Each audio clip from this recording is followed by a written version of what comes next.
Kita menemukan satu titik yang berada di perkuburan yang kemudian kita telah lakukan dekontaminasi dan dilakukan sementing sehingga dinyatakan aman lokasi tersebut. Bapak sekalian, di dalam kasus ini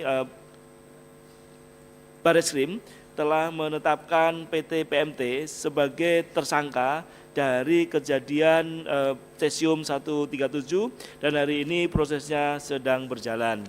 Bapak sekalian, selanjutnya penanganan kontaminasi di Lampung, Surabaya setelah teridentifikasinya terkait tercemarnya cengkeh yang berasal dari pengiriman Surabaya. Selanjutnya kami lakukan penelusuran lebih lanjut. Pelaksanaan kegiatan penelusuran kita lakukan di Lampung sebagai tempat cengkeh itu berasal, namun demikian kita tidak menemukan sumber pencemarannya dan kemudian kita menemukan satu titik yang berada di perkuburan yang kemudian kita telah lakukan dekontaminasi dan dilakukan sementing sehingga dinyatakan aman lokasi tersebut. Kemudian hari ini cengkeh tersebut telah kembali ke Indonesia setelah direimpor dengan sejumlah 13,5 ton. Pelaksanaan pemusnahannya kami akan jadwalkan di tahun depan bersisian dengan rencana anggaran dari Kementerian Lingkungan Hidup. Sekali lagi kami akan minta arahan dari Badan Pemeriksa Keuangan karena ini sejatinya bukan tugas dari Kementerian Lingkungan Hidup. Bapak sekalian, mohon izin terkait dengan operasional penanganan Cikande masih diperlukan anggaran yang tidak kecil sehingga Kementerian Lingkungan Hidup mengkoordinir semua teman-teman kementerian lembaga untuk kemudian melakukan usulan penambahan anggaran di tahun 2026 sejumlah 28 miliar rupiah. Untuk itu sekali lagi kami mohon dukungan kiranya dari Komisi 12 untuk mentuntaskan penyelesaian cesium 137. Tuntasnya penyelesaian cesium 137 meningkatkan kepercayaan dari dunia luar. Ini ditandai tadi pagi Bapak Menko Pangan telah merilis ekspor 600 kontainer udang ke US yang selama ini kemudian mengkonfirmasi terkait dengan penanganan cesium. Sekali lagi kami terima kasih atas dukungan Komisi 12 sehingga dunia internasional telah membuka kembali ekspor udang ke US. Bapak sekalian, terkait dengan konteks ini kami mohon izin mengusulkan pada slide ke-25 posisi dari Badan Tenaga Nuklir atau Bapeten bahwa sampai hari ini Bapeten belum memiliki induk dari kelembagaannya. Untuk itu kami mengusulkan bila mana tidak ada arahan dan dukungan arahan dan pendapat lain, kiranya Bapeten kita bisa arahkan untuk berada di bawah Kementerian Lingkungan Hidup karena fungsinya akan lebih optimal pada saat penanganan kasus seperti Cikande. Kami mohon izin menyampaikan bahwa kasus Cikande pendekatan hukumnya tidak bisa kita gunakan dengan pendekatan undang-undang kenukliran. Sehingga untuk penanganan Cikande kita semua dari Barreskrim menggunakan pendekatan Undang-Undang 32 2009 tentang lingkungan hidup. Ini yang kemudian mendasari itu sehingga diharapkan Bapeten akan lebih operasional untuk menjaga kasus ini tidak terulang kembali pada sisi di mana Bapeten tidak bisa memasuki areal atau perusahaan yang bukan tugasnya. Kemudian pada substansi 3, izinkan kami menyampaikan perkembangan penanganan sampah di Republik ini.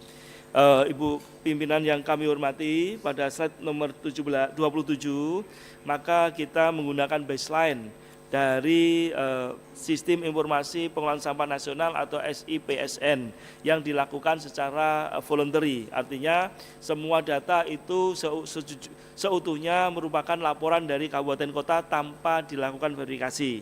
Berdasarkan data tersebut, maka sampah terkelola mencapai 39,01% dan sampah tidak terkelola mencapai 60,99%.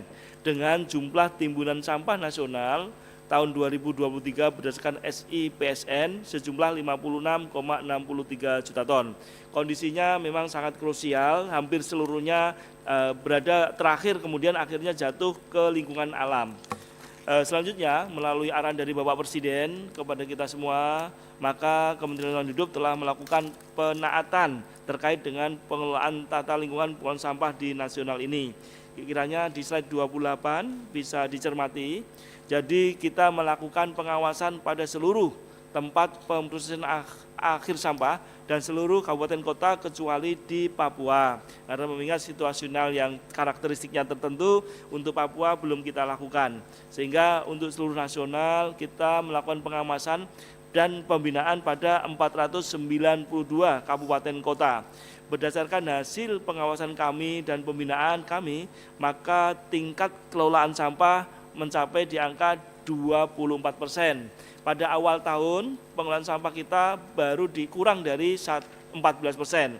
Hari ini berdasarkan data yang secara sistematik kami lakukan pengawasan langsung ke lapangan, maka tingkat pengelolaan sampah kita di angka 24%.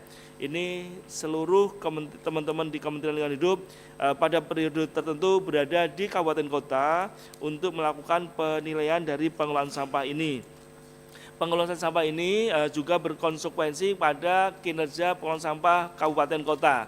Sampai hari ini kami laporkan berdasarkan kriteria yang disusun dengan sangat substansial, maka dari 514 kabupaten kota hanya 3 yang kemudian memadai untuk mendapat predikat Adipura. Jadi hanya 3 kabupaten, 2 kabupaten dan 1 kota yang memiliki nilai di angka 80 indeks 80 yang berhak mendapat penganugerahan Adipura. Untuk seluruh kabupaten kota saat ini masih rata-rata berstatus kota kotor. Kita telah melakukan pendekatan secara substansional dan hari ini sebagian TPA yang telah kami berikan sanksi akan berakhir masa sanksinya. Jadi terhadap yang berakhir masa sanksinya kita tempuh melalui 3 hal. Pertama, bila mana telah memenuhi kaidahnya kita akan cabut sanksinya. Kedua, bila mana penanganannya lebih dari 40% namun belum selesai kita akan perpanjang sanksinya. Namun bila mana kabupaten kota melalaikan ini dengan nilai indeksnya di bawah 40%, maka akan kami lakukan melalui pendekatan pemberatan sebagaimana dimaksudkan di pasal 114 Undang-Undang 32 2009 dengan konsekuensi ada ancaman pidana dari kelalaian ini. Kemudian secara sekilas presentasi data pengelolaan sampah kita bisa sajikan di slide nomor 29. Izinkan kami menyampaikan penanganan sampah di seluruh tanah air. Jadi yang warna gelap ini adalah sampah yang terkelola, yang warna terang ini sampah yang masih terbuang di lapangan. Posisinya 24% sebarannya sebagai berikut. Kebetulan data ini disajikan untuk yang telah melampaui hampir 50% sampahnya terkelola baru ada di Kalimantan Selatan. Jadi yang lainnya masih di bawah dari potensi sampah yang timbul. Selanjutnya terkait dengan konteks ini kami telah menyusun detail dalam slide nomor 30 penanganan sampah di tanah air ini. Ibu pimpinan yang kami hormati, secara teknis maka diproyeksikan sampah tanah air ini sejumlah 146.000 ton per day. Jadi sampah ini diproduksikan nanti sampai tahun 2029.